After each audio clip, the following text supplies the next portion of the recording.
Goldberg. He is also a Fox News contributor.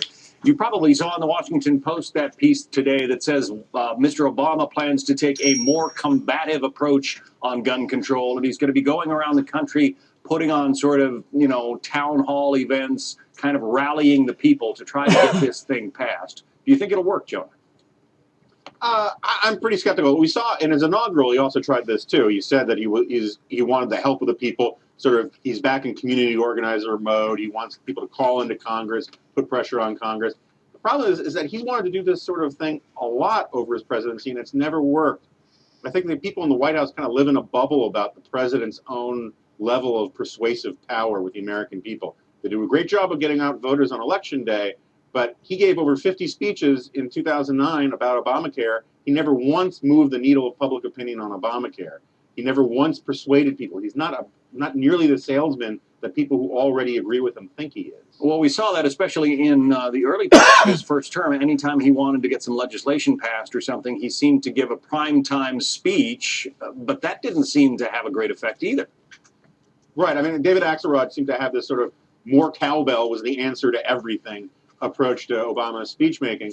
And the problem for Obama now is he's a lame duck, and he's got to go to these states that voted for Romney in the election to have the public put pressure on their senators to back him on an issue that they don't want to back him on.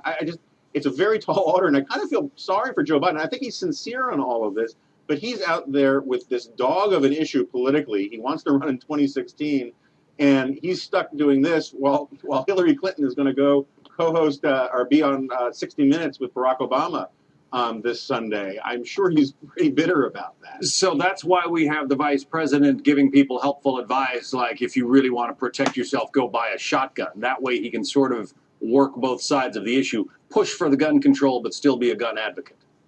Yeah, although it's not really great advice because, while I think the shotgun is good, it's also really good at killing the innocent bystander next to the person breaking into your house.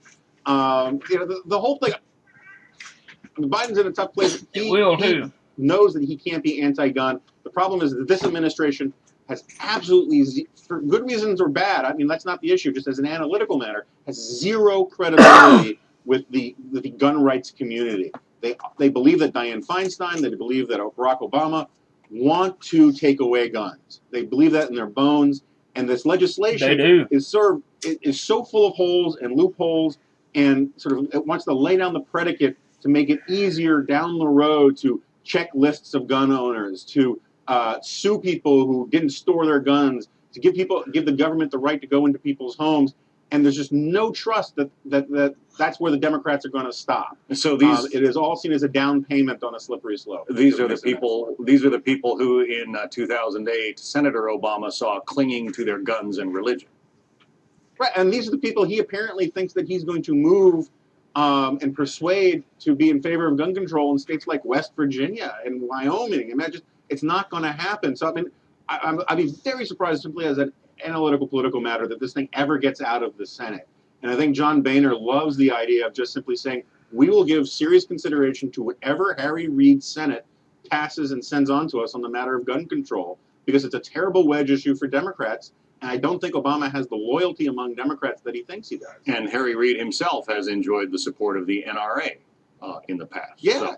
and Harry Reid can't cross the NRA. A lot of these guys can't. And it's not just people say the NRA as if it's the NRA that holds, is holding these guys ransom. Their voters in a lot of these places, the NRA actually does speak for them. This is a popular, position among actual voters in these essentially red states with blue senators. All right, Jonah Goldberg from the National Review.